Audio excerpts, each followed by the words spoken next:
am so happy to welcome our guest today, my old friend, Michiel Doorn. Michiel and I actually knew each other in the Triangle area of North Carolina, where I used to live, through authentic relating circles, where we would explore practices together in groups to expand consciousness, awareness, move beyond small talk, access depth in ourselves and depth in others. And this is right up Michiel's alley because he's one of the world's foremost spiral dynamics experts. He uses this developmental model, which we might talk about some today, to assess how individual and organizational value systems can be nudged to change and to be better aligned. He's been a consultant and coach for most of his career with a master's in applied resource sciences from Delft University of Technology in the Netherlands, ranked by the QS World University Rankings among the top 10 engineering and technology universities in the world. Michiel lives in North Carolina and has worked in the Netherlands, Germany, and the Caribbean. He has a son and 3 grandchildren, and today we're going to be talking about his book, which is called The Cosmic Lens, subtitle, A New Perspective for Thriving in a Disruptive World. Michiel, thank you for being here with us today. Thank you for inviting me. I'm excited. Yeah, absolutely. Me too, because, you say that your cosmic lens framework exists because there currently is no Earth-based program that integrates internal, meaning like the spiritual, the psychological, cultural, behavioral, and external elements to lead to wise, actionable, and meaningful improvements of the state of our global community and environment. And you say that the cosmic lens here presents key elements of such frameworks and the supporting knowledge and guidance to make it work. And I think that's super crucial, super important, and it's what we're going to get into today. Excellent. What I see when I'm looking at, even events of the last several weeks of this recording, certain political turmoils, upheavals, upsets that are happening, is they're all elements of what some people call the meta-crisis, this fragmentation that we are facing, which comprises ecological overshoot, economic injustice, social, cultural, gendered sexuality, resource, and attention span crises that are all happening at once, and they're all interconnected, and they threaten to irrevocably alter human life as we know it on Earth, maybe even leading to civilizational collapse. And many of our politicians and titans of industry seem to be in an almost willful denial that this meta-crisis is happening. They're focused instead on their next quarterly earnings, their lobbyist dollars, their next election. It's very, very short-sighted. And while many of the rest of us ordinary people and extraordinary people are aware of this meta-crisis, we're feeling overwhelmed in the face of it. So I want to know why you think most, if not all, approaches to addressing global, social, and environmental crises with genuine opportunity fail, or at best, they're partial and disconnected. Sure. Let me say first that the book offers hope. So it is actually intended to help those people that are overwhelmed. Because I also think there is a way forward, which really comes from my own faith, if you will, or mystical beliefs, because I don't want to say faith is like this one particular thing. So the reason why I'm making this bold claim is to wake people up, which I do in the beginning of the book.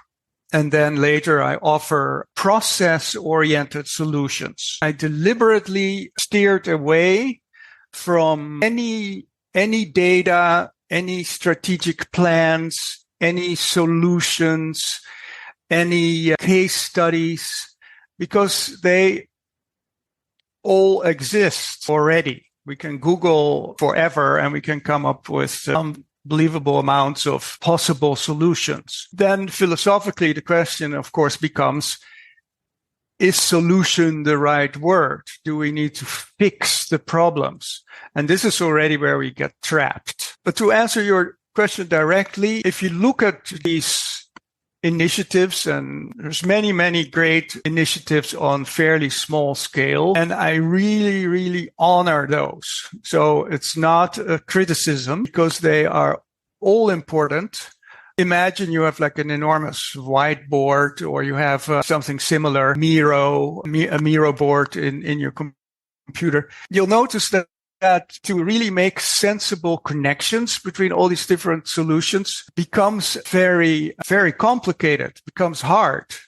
So that is one reason why I'm saying it. The other one is I really want to bring in this earth-based element, not from an indigenous people perspective, although I also really honor that, and there's a tremendous amount we can learn, but also from a mystical perspective. We forget about the relationship that the creator has with her creation.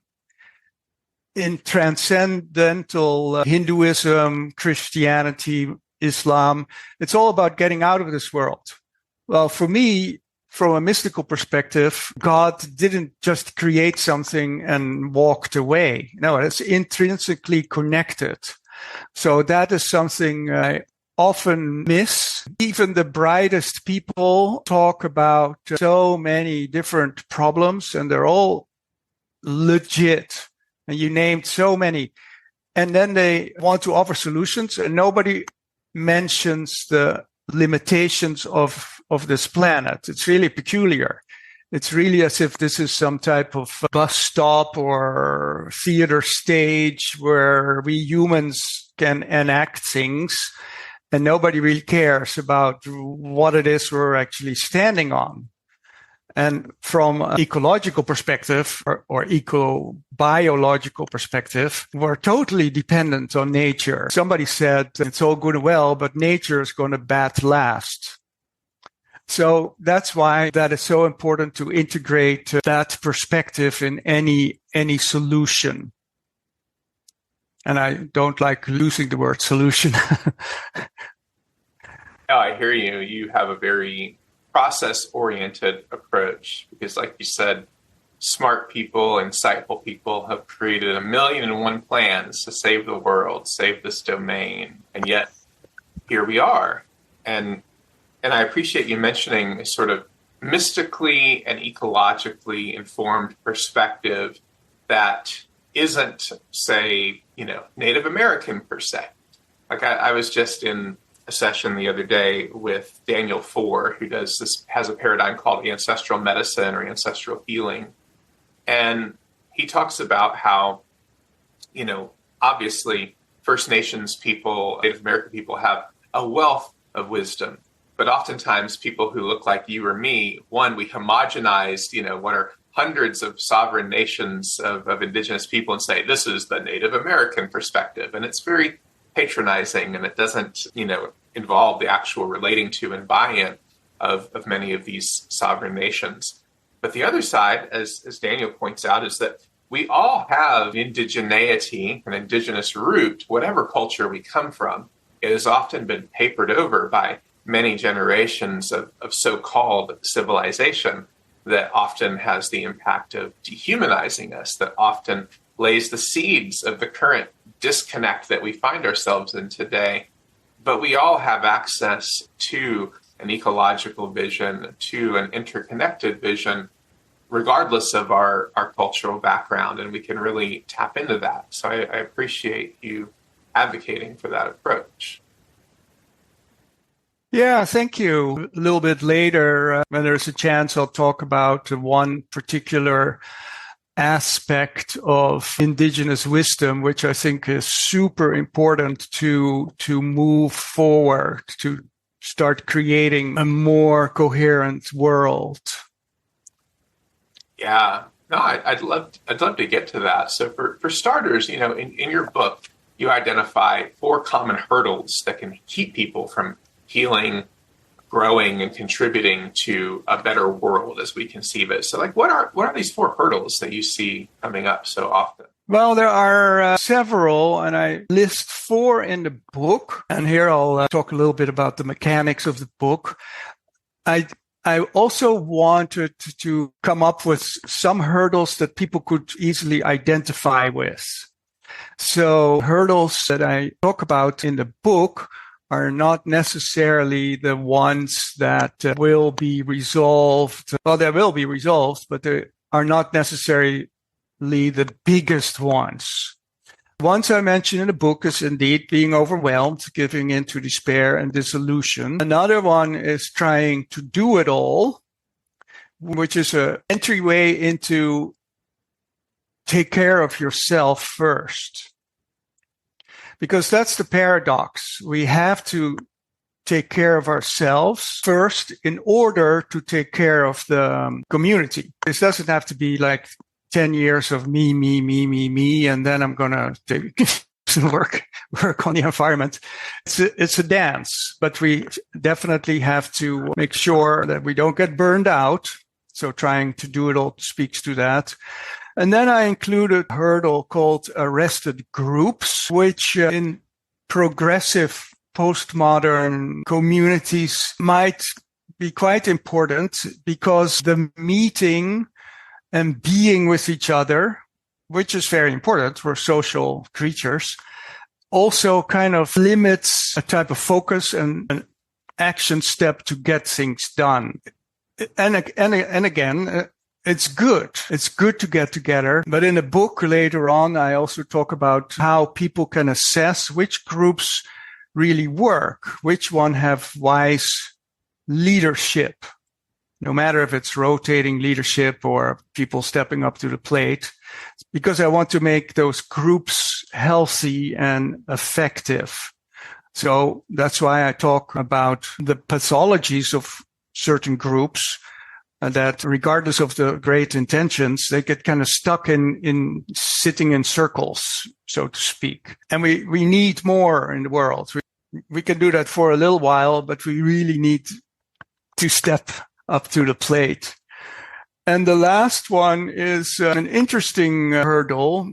I named it getting stuck in amassing information and knowledge. I can be guilty of this one. Go on. Yeah, for the people that do know biodynamics, which is just a model, but there is this yellow level of development.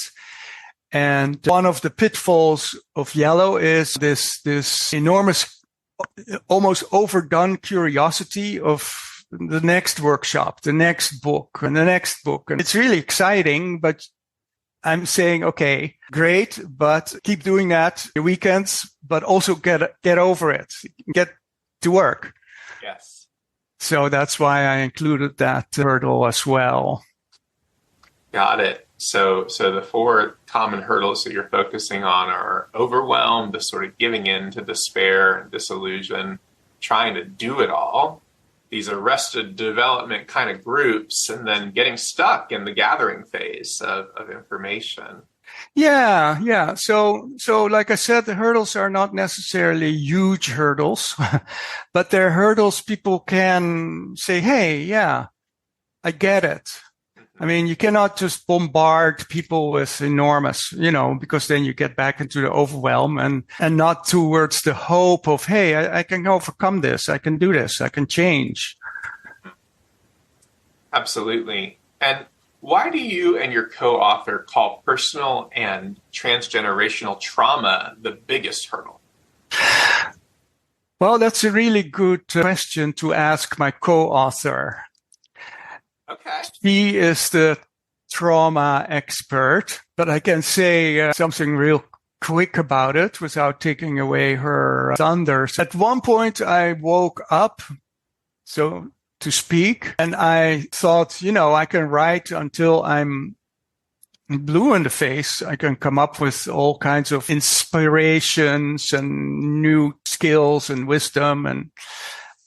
But if people aren't at a level where they are quite healed, they don't need to be perfectly healed because that doesn't exist. But when they're up to a level where they say, okay, yeah, I still have sleepless nights about whatever, my brother passing away, but hey, I'm ready. I can do this. I'm here. So that is why I thought I need a trauma healer.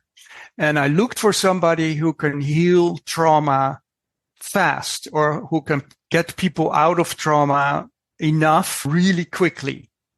Because 6 years on the couch is not, we don't have time for that, to be blunt. Sure. Yeah. And some people will continue to do that, and that's their path. But others are needed to just move a little more quickly. So no judgment here, and there's a lot of good stuff, but we're missing that evolutionary step to not continue to try and do the same in different flavors.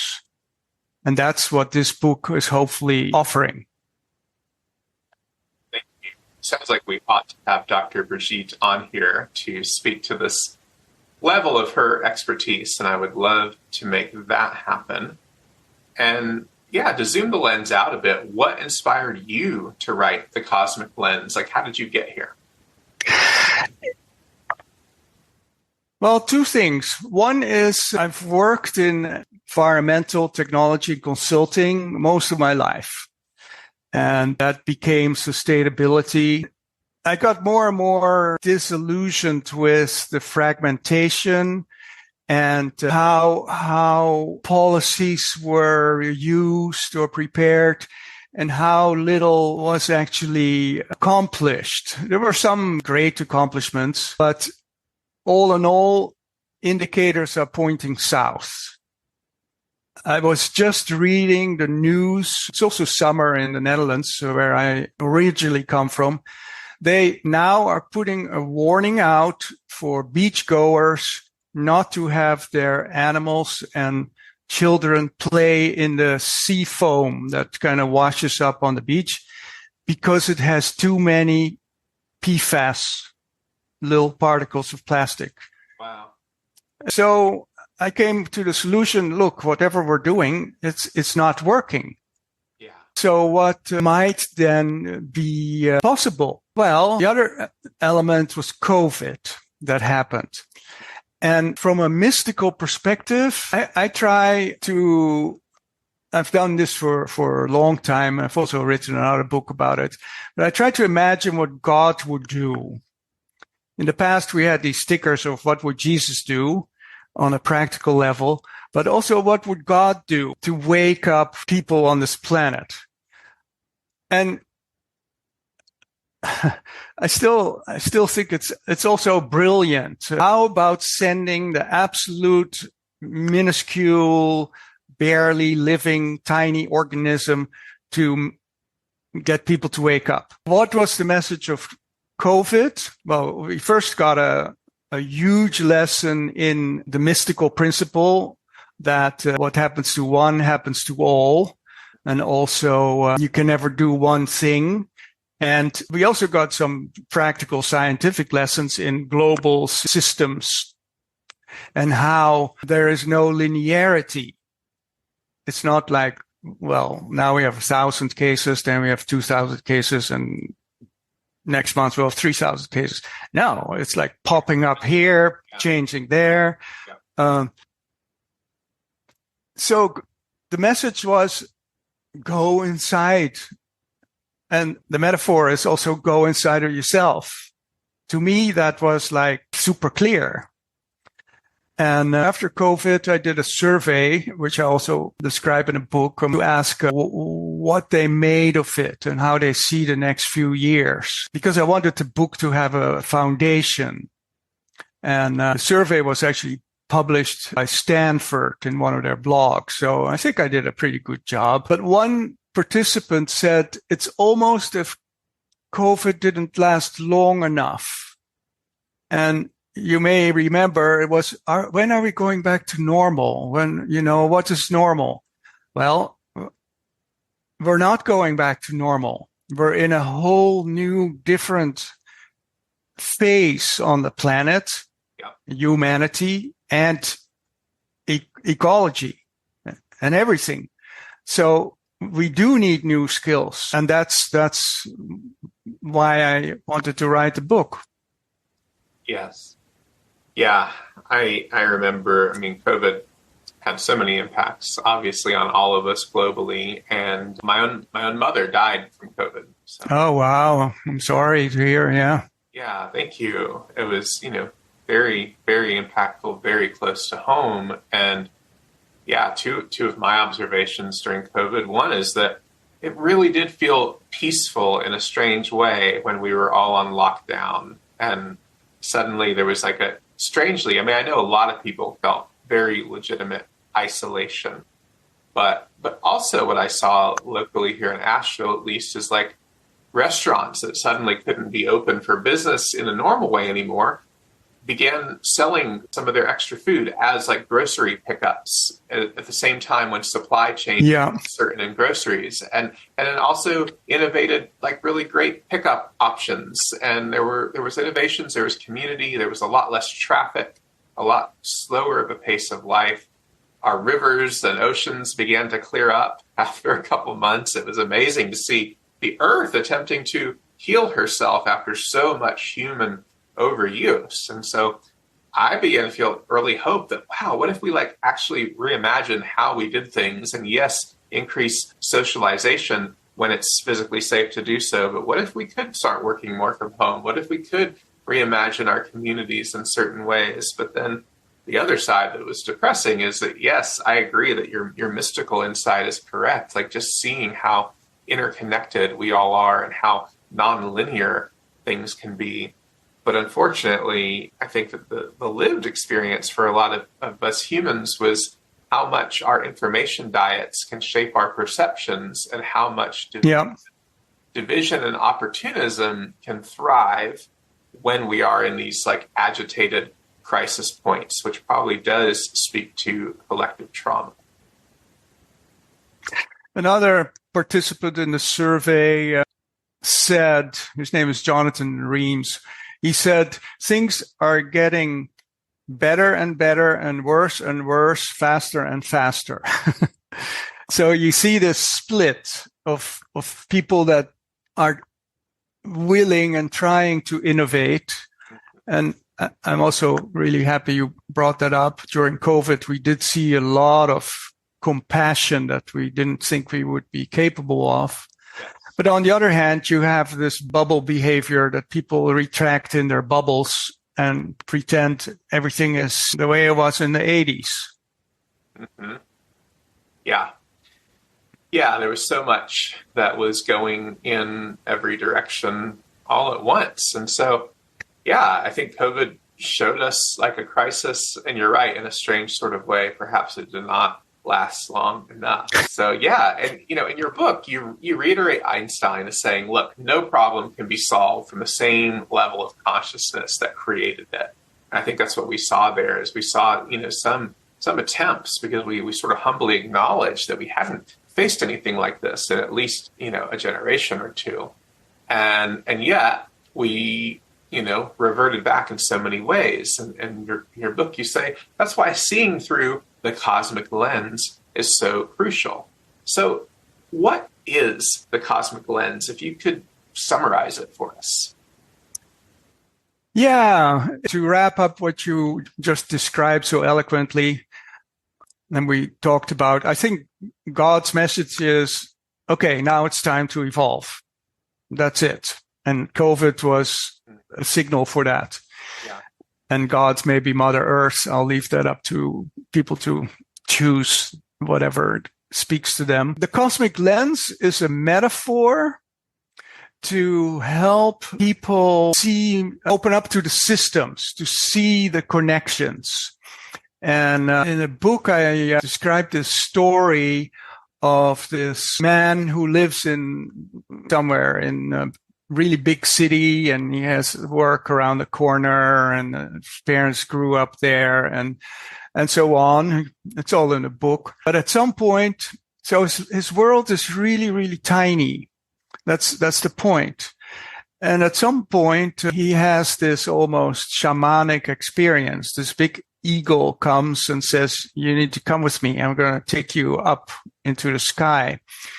And every time they go up, he's looking down and he's going, wow, I didn't know I live near a park and that there were so many trees near me. And hey, I can see now where the water comes from and how all the stores are supplied. So, and then all the way up. So you can at some point almost see the whole world. So, and then the eagle says, I'm going to bring you back now, but here is a little instrument that you can use, see for yourself. So you can look through that, and that's the cosmic lens, and you can immediately recognize what it is you've seen today. So that is the cosmic lens. It is a metaphor to open up to both outside systems, which we need. We're trying to get very special metals from China and Congo and things, and we think it's all going to go all right. Well, at some point it's not. But it's also the connections that the lens can help us see, the principles that underlie how everything is governed. Because systems is about patterns and processes. Well, they need to be grounded in something. Otherwise, they're just floating. So I'm using these age-old mystical principles, which are actually really simple if you think about them. And the lens also helps you to see within and recognize these principles. And as within, as without is a good example. Or what Jesus said, if I quote correctly, what you do to least of us, you do to all, or you do to me. And he didn't mean me, he meant everybody. So those types of principles. And I think that if you take away all religion, all kinds of belief systems and politics, these principles stand. And they stand in any belief system. So that's why I chose those. And the cosmic lens also makes those visible. I love that. Yeah, that ability to zoom out so that we can really existentially apprehend the interconnectedness of everything. And I think the beauty of a systems approach is there's an on-ramp for everyone. There's an on-ramp for even the primarily or even reductive materialist who's like, I don't even know if I buy into this idea of spirit, but we can talk about the laws of unintended consequences. We could talk about, externalities and how so many of our businesses and technologies work is that we externalize the cost and it's kind of out of sight, out of mind, but it has these consequences on the other side of the world. Like we can look at this from a bio-spirit perspective. We can look at this from a strictly horizontal sociological perspective. And then if we are open to spirit, I think some of our most elegant cosmologies, whether it's those principles you touched into with Jesus, or I think of Birgit and the fourth way and its sort of ecological system of showing how everything, is in a dependent relationship on everything else. Everything is food for everything else up and down the sort of celestial food chain, or what, Ken Wilber talks about nested holarchies. Like it's interdependence all the way down from a subatomic level to God.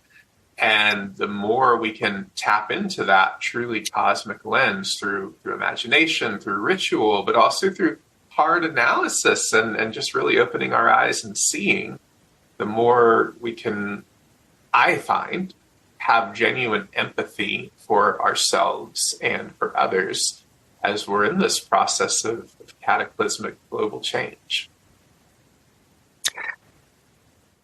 Yes.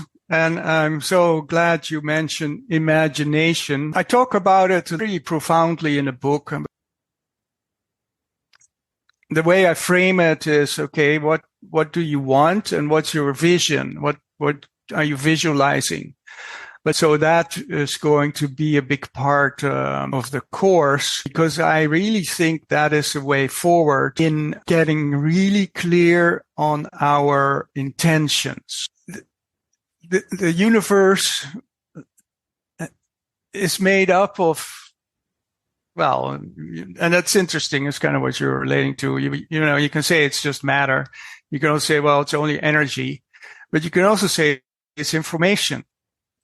So there's more and more proof out there, many, many experiments and experiences, how our thoughts and how certain types of focused prayer, for instance, have effects.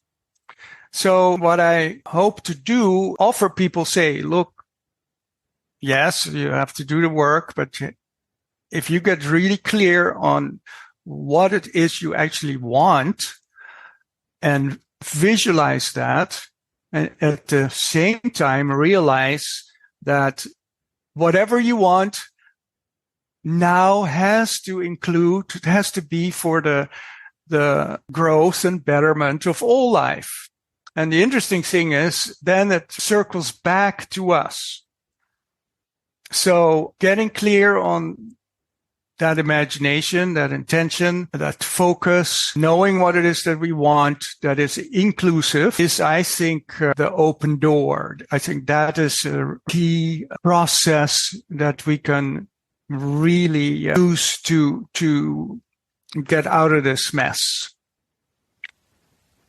Yeah, and I think your book provides such a helpful introduction to how we can work with these principles. And, you mentioned your course, which I also find intriguing, and I want to talk about more in a moment. Can you also name the principles of the cosmic lens? Yeah, so I should say these are not my principles. They are age-old mystical principles, which also often happen to be simple ecological principles.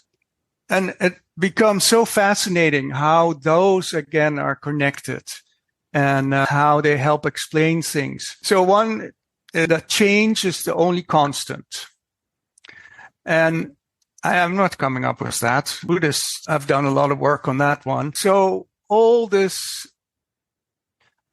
talk of offering people job security, the whole political thing is now, and offering people homes. Well, people do need a home for sure, but it's not the 50s anymore. Even now, things are becoming more uncertain, and they always were uncertain, but now they're even more uncertain. So if we can somehow see the elegance of that and learn different ways to prepare, we'll do much better. We'll be much happier if we flow with that uncertainty instead of trying to build barriers and walls and whatever. So that's one principle. And then all is interconnected and all is one. So they go together. As within, so without is another one. What if we are confused and unclear and struggling, traumatized on the inside, then that's the world we're creating on the outside. So that's one reason why trauma healing is so important. Yes. And then I'm looking at some principles that start moving towards using this imagination and visions, how we co-create reality. And that's kind of overused now often, but it's still true. We do create our reality, and I think it's too much to go into now. But we need to be aware that we are responsible, and we need to do our best for what it is that we're putting out there. I think that is, let's say, the first step without getting into And one quick word about imagination, visualization. This also links back to the indigenous wisdom, especially from the indigenous people from Ecuador that really talk about dreaming, and also the Aborigines. So they already know the power of dreams, and not dreaming like when you're asleep. That's one side, and there's people that analyze that and all that. But also, what are your daytime dreams? Let's become conscious of what it is you're radiating out. And we can learn tremendous amounts from that wisdom. I don't think we need to go down the path unless we really feel called to of doing all the typical Ecuadorian rituals, but the principles are there. Yeah, I appreciate you teasing out these cosmic lens principles, and I resonate with so many of them. I want to offer, not only pushback is too strong of a word, but it's more of a curious inquiry. The first one you mentioned, uncertainty and impermanence, and you talk about this relative to job security and housing security, and how in an ultimate sense, of course, security is an illusion. We never actually have it.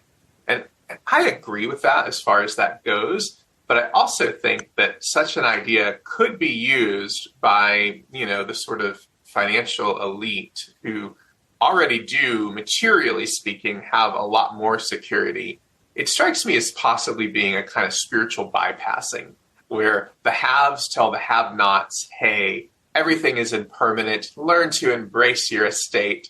Meanwhile, I'm going to continue lining my coffers, hiring extra security guards for my mansion, and spending most of my profits on figuring out how to go off into space and leave the rest of you suckers behind.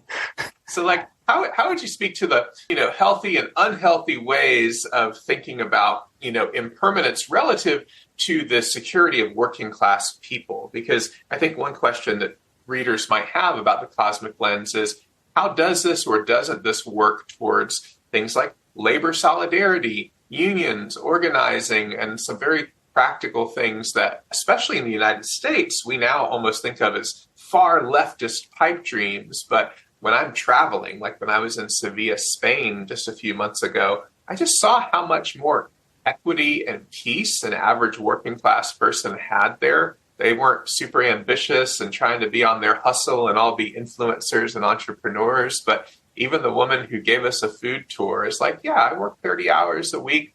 I don't need a car. I'm happy. I'm comfortable. I have healthcare covered. I, went to university practically for free. I spend time with my friends every day. We're out till almost 2 a.m. at tapas restaurants. She just seemed a lot more balanced, and it was systemic. And sometimes I feel like in the United States, these very beautiful and elegant principles are sometimes co-opted to say, hey, let's just embrace the chaos of hyper-capitalism and not try to change things. Well, that is certainly what most advertising and these companies want us to believe. It gets to be this enormous machine that keeps thundering on, and it's really hard to get out of it. On the other hand, we can start questioning what it is that we want. I mean, I don't watch TV anymore because I made the conscious decision to really be specific about that. But just the fact that we are overwhelmed with car ads is already a red flag.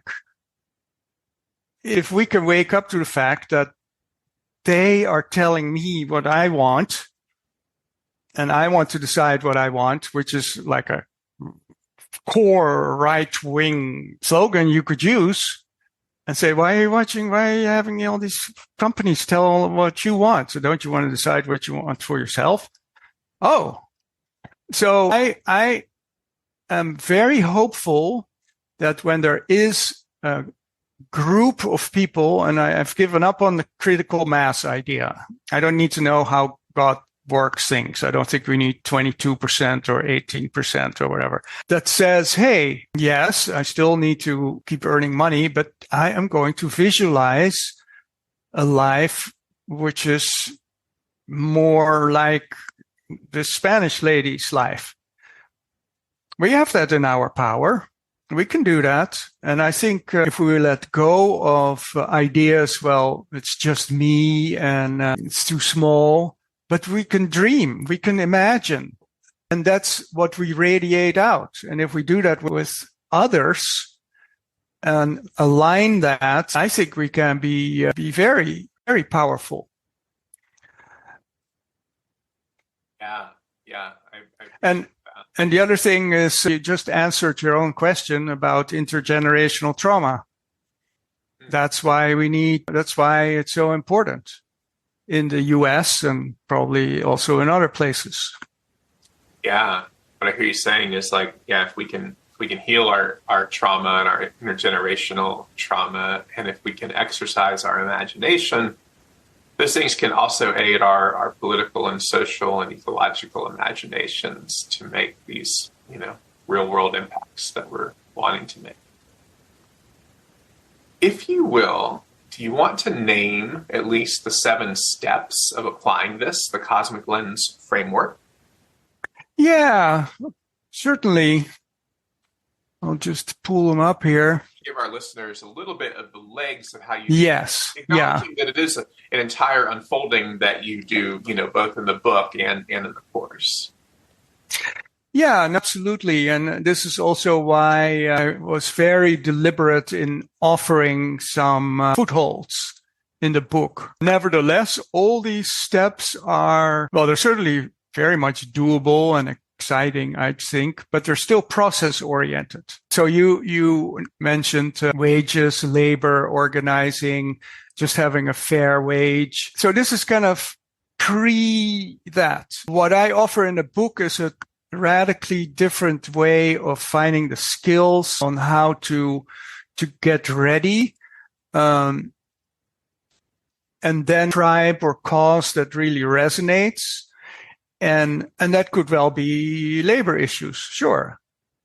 But now labor issues, and that also has been developing, labor and environmental pollution, or poor people living in the worst polluted areas. So it's already connected. So you cannot just wish for better or work on better labor relations. You have to work on both. So is that making it more complex? At some point it's not. It's more interesting, more hopeful. It's more elegant, so to speak, because you start seeing how these relationships are and how one helps the other. So anyway, to make it more tangible, the 7 steps are really get clear on what it is you want. Lots of people that don't really know what it is they want. They say, well, I want to be happy, or I want to meet a partner. No, what is it that you really want? What's your purpose? And that's flexible. If your purpose is to take care of dogs, fine. It doesn't need to be a grandiose thing, but get clear on what it is you want, and then write your vision, write it in present tense, write what you dream of, and make sure it includes your environment. If you only want things and everything around it dies, it's probably not what you really want. The second step is to get really clear on values and beliefs. What do you really stand for? What are your values? And go deep. And this probably works a lot better in a group, because there are these core values that we often have in common. And getting clear on the beliefs is like advertisements and how people are putting beliefs into our heads, which aren't even ours. So just start recognizing those, get clear on that. What's holding you back? Why do you say this isn't possible? Is that a belief? Is it based on facts and so on? And then take stock by using the cosmic lens. So there's 2 things in there. Take stock is also just stop and see where you are at. Because if we want change, we have to start from the place where we are at. Well, look around. What's there? What is working? What isn't? And let go of things. So really take stock. And then use this metaphor to start seeing these connections, these patterns, understanding the bigger picture. This will help build the confidence to navigate these turbulent times. If we know more, and it's not it's not some woo-woo stuff. What I love about this country, or what strikes me about this country, if you go back 3 generations, most people were poor farmers. Well, they knew that if they spread the manure at the wrong time, they were not going to harvest very much. They knew all these things. They knew what the balance was between livestock and crops. So they had a systems perspective on that level, at least. So it's not that magic.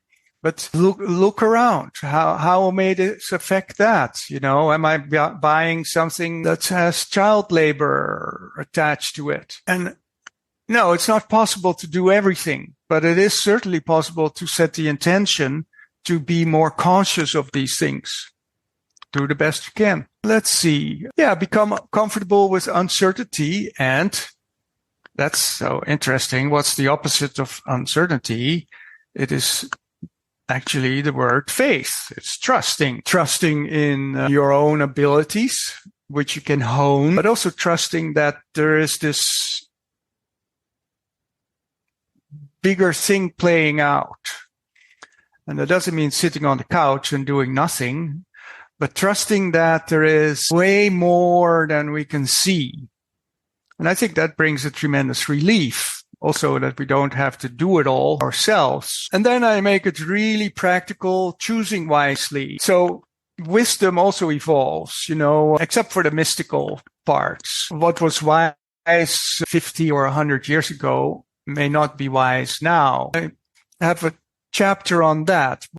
What is wisdom for the 21st century? What is leadership? What are the new evolving leadership characteristics? And those are things you could just learn and make your own. And then the last is indeed to get out there and put it all to good use in a way that is intuitive. It's based on wisdom. It's based on enthusiasm, and it's based on the ability to sense into, yes, this is a group I want to work with. This is an initiative that really hits home. Because I think we need to become really effective. I mean, it's very noble to work on causes that, you know, are very limited, and maybe that's also good, but you can also look at, okay, how can that be expanded? And if it can't, move on to another group or another church or another initiative. So those are the steps I flesh out in the book. Not in great detail, but enough so people can say, hey, yeah, I can do that. I can start right now. This is empowering. And then in the course, I would go a little deeper. So that's, I hope, a good answer for your question. I love that. And for, you know, folks who are wanting to make a truly cosmic lens practical and using this lens to really shift the ground beneath them and really feel like there's actually things we can do, actual forward momentum in their lives, obviously recommend grabbing this book. There is a link in the show notes. And you also offer a free workbook, right? How can people get that? It's really easy. So it's the www.thecosmiclens.com. It's just one page. That's enough for now. And there's an email address where you can request that. The workbook is especially intended for people that get the book on audio and ebook, because the exercises and surveys are in the hard copy. So if you get the hard copy, you don't need the workbook, really? Unless you want to. You can still get it. Yeah, if you just want all the ways of accessing and practicing this wisdom. And great. And also, if someone is interested in the course, can you say a little bit more about the course and how we can connect with that? Yeah, that would be through the same website. And then we would book a call and chat for a little bit about the course. The course is set up to be mainly online, self-paced. There's also a good amount of interactions with Q&As and some guest, I don't want to say speakers, because maybe guest listeners. How's that for a word? Because the students, they have the questions. It would be about 3 months, however deep you want to go. Maybe, half an hour to an hour a day, 4 or 5 hours a week. So that is coming together, and we will open up, how do you say in English? We open up enrollment in a couple of weeks, probably the 1st of September. Well, and if memory serves from our earlier offline conversations about the course, not only is it, giving us these practical frameworks and ways to put things into practice, but there's also an element where we get to experience the trauma clearing process that you described. Yes. Correct. And I'm very glad you bring that up. So there is 1 day of working with Birgit, who speaks fluent English, by the way, and she will work with you. And it's typically 1 day, so it could be 6 to 8 hours. But if it's 20 hours, she still do it. Wow. And that is an important part of the course. It's also the way she works is it also opens up to this other reality. It's almost as if she connects with. Well, let's say it's not a clinical process. It goes deeper than that, and it's also more helpful than that. And then another element is a shamanic journey. I have worked on how to offer someone a shamanic journey online.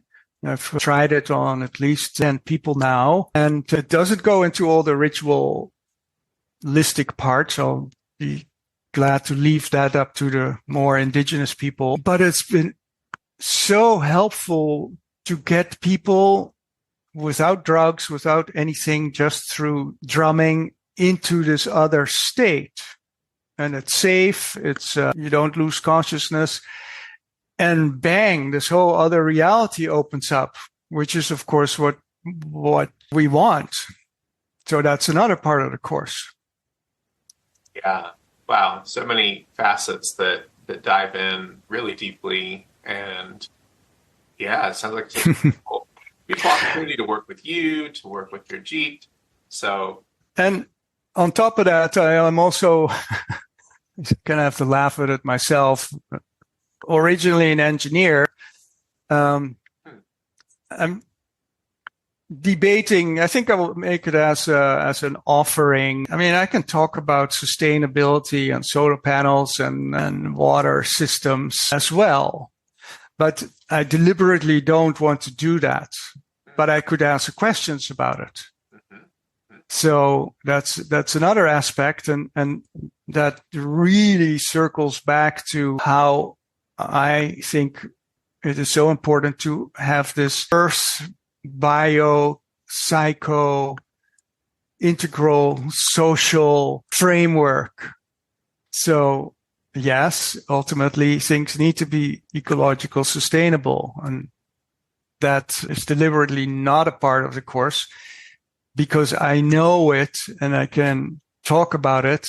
And I might see what clients want, but that's not forgotten. That's kind of the basis of, hey, what we're doing now is just not cutting it as far as global warming and all that.